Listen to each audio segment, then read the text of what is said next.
I don't mind giving you an outlet for this, because if we don't, who will, right? So, You know what? That's why I love talking to you, Adam, because you'll always listen.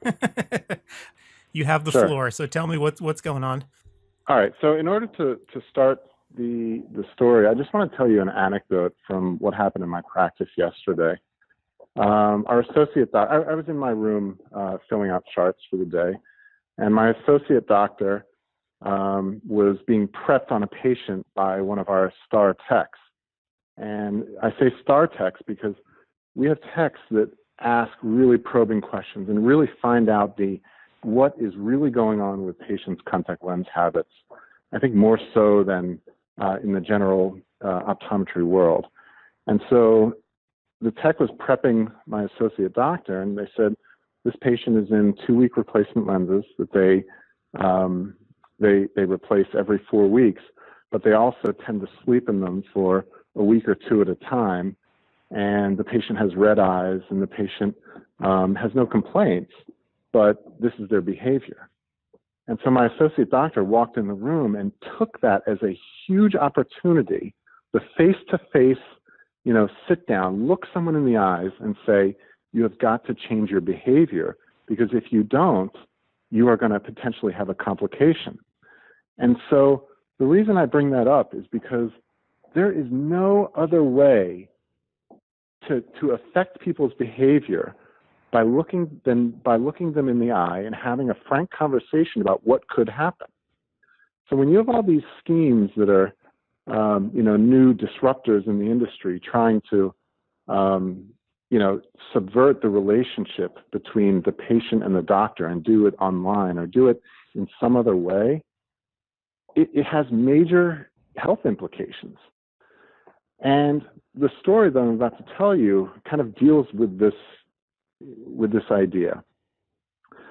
So I had a conversation recently with National Vision. And if you're not familiar with National Vision is a very large company that basically runs all of the America's Best, all of the Eyeglass Worlds, and all the Walmart Vision Centers, aside from a bunch of smaller named companies. And so they have pretty big influence in the industry. And they also should be very aligned with the position that in-person eye care should be utmost, right? So you would think that they would be kind of interested in their own patients. But what I'm about to tell you kind of throws a ring into that. And I think it's important for people in our industry to call them out on it and, of course, to be aware of some of the things that they're doing. So the story starts out with, we were trying to get them on board. And first I should tell you that everything that I'm about to tell you is my opinion, and it's not the opinion of the American Optometric Association, nor is it the opinion of a newly formed group that we have called the Alliance for Patient Care Safety. But some of what I'm going to tell you kind of deals with those two aspects. So we were trying to talk to National Vision about, are you guys interested in protecting patients? And if so, are you interested in joining this alliance that we've created to try to combat some of the lobbying efforts in Washington, D.C. that are trying to subvert that relationship, the doctor-patient relationship? And so as we got into it, we started doing a little bit of digging on what exactly National Vision's position is. And the story gets very interesting from here. It turns out that there's this group. It's called the National Association of Optometrists and Opticians, the NAOO. And the chairman of their board is Mitchell Goodman, who is the general counsel of National Vision. Okay?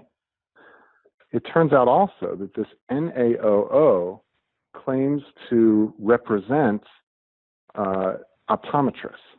And so now, whatever they say, we just have to listen to, because they're claiming to represent optometrists.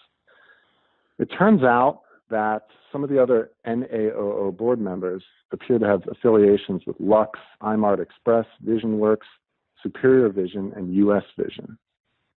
And so although they may claim to speak on the behalf of optometrists and opticians, their combined efforts seem aimed at expressing a very anti-patient and anti-public health message, like aggressively so. I have documents written from the NAOO where basically they are calling optometrists just the most horrible names. Let me read you an excerpt from one of their letters to legislators. It says, let's see here. This is an attempt to take money from the pockets of consumers and move it onto the balance sheets of those optometrists. So this is a group that claims to represent optometrists and, you know, the interests of patients, presumably, that has taken a radically anti-patient safety stance. And it's all tied to national vision. And so I feel like that story needs to be out there. Because if you are a doctor who's employed by National Vision in one of their enterprises, they are claiming to represent your thoughts. And if your thought is not in line with what they are telling in Washington, you ought to question your employer about them. Wow. So that's, I mean, guess... Adam, does this strike you as much as it strikes me as being, you know, something that needs to be heard? I think so. I mean, I'd never heard of this group, actually, to tell you the truth, right until now. My one question for you would be, why do you think they're doing this? I mean, presumably, not understanding their business model that well, but I would presume that in-person encounters are the lifeblood of these organizations, right? They want people to come back. So why do you think they're behaving this way? Well, I think it has to do with the business relationships that they have. And so it turns out that National Vision also owns some online glasses and contact lens companies. And their association with Superior Vision just had a major announcement where they started dealing with Costco centers. And so when you start looking at all the business relationships of National Vision, it turns out that their business may not be in actual patient care, although I don't know that for sure. So, I mean, I think the corollary to this is what should optometrists who are in this organization, what should they do? And I think the answer to that is they absolutely have to join the American Optometric Association. If they are a member of the AOA, then all of a sudden, even if National Vision claims to be speaking for them, the AOA will truly be speaking for them. So what I ask and what I plead is for any of the doctors who are working in this organization, if you can just put to rest whatever beef you've had with the AOA in the past. I mean, everyone has had some kind of concern, whether it's like board certification or something else. Now is the time to lay that down and to get involved. Because it's only through membership in the AOA that patients are going to be protected and your interests are truly going to be represented. I mean, do you think that's too much to ask? No, Adam? Absolutely not. And I guess my question would be, has the AOA taken a position about this group? Have they said anything or mentioned anything before, or are you the first? No. The AOA has not taken a position, which is why I say this is my opinion. This is not the AOA's position. Right. But I cannot sit by and listen to all of the things that come across my desk and not tell optometrists what is going on in this industry, because it is insane. I mean, there are so many groups right now who are out to get optometry for all the wrong reasons. Simply what we want to do is protect our patients and protect the relationship with our doctors and our patients. And there are so many groups right now that want to insinuate themselves in between that relationship purely for financial reasons. You know, let's face it, Adam, all of these companies are just motivated by profit. They care nothing about the patient's health, nothing whatsoever. Optometrists are the ones who are seeing our friends, our family, our colleagues on a daily basis and having to tell them, I'm so sorry, you have irreversible vision loss because of your behavior with contact lenses. And right. So we're the ones that have to break this news. So it tugs at our heartstrings. The companies that are just trying to make money off of people, they could care less. They have massive legal departments that absolve their legal risk. And now in the era of startups and of kind of the Wild West on the internet, there's nobody protecting patients. And it's a real shame. Right. So actually, I just pulled up on GuideStar, I pulled up the National Association of Optometrists and Opticians, Inc., just to see how they describe themselves. So they describe themselves, their mission is to conduct public affairs programs of mutual importance to members and serve as an organizational center for special purpose programs and act as a clearinghouse for information affecting the retail optical industry. Such information includes new product laws and regulations for the retail optical industry. So, I mean, their name is sort of interesting because their name, I don't know, it doesn't really jibe with that actual mission, right? Because they're talking about the retail optical industry is the focus of their mission. And that doesn't seem to... Well, what I would... Yeah. Yes. What I would love you to do, Adam, is if you could post this on ODwire, I'm going to send you some letters that they've written to legislators, and we'll let people decide for themselves, if they are on the right side of history or not, based on reading those letters. Does that sound fair? Absolutely. Yeah. No, I mean, I think everyone, the more information people have, the better off they are. I'm not going to tell anyone, to act in any way or who am I, right? But it's just interesting to me. And what's interesting to me about all this is that legislators who see this, they're just people like you and me, right? So they don't know anything unless they're being told things. And, so if these are the messages that they're seeing, I think it's probably important for everyone else to see them too, to understand what it is that the legislators are actually seeing. I'll just tell you that the battles going on in Washington, there is so much money being flung around, not connected to this issue, but large online contact lens retailers that you all know the name of. Last year, we have pretty good information that they put about $4 million into lobbying Congress and a PR effort against optometry. $4 million goes a long way in Washington. We're trying to fight that on a shoestring budget. And the only way that we're able to fight these kind of wrong-sided and one-sided attacks is to have members of the AOA. And so I just really would plead with anybody listening to this that your only weapon against people that want you gone and want your patients to just, pay a monthly subscription to them and not have the doctor, your only defense against that is to join the AOA. So that's kind of the message that I wanted to kind of put forth in this conversation, Adam. Right. And we'll see if it happens. Yeah, I mean, because it's interesting. You're right. As individuals, we probably have very little voice on basically any issue, not just this, right? Right.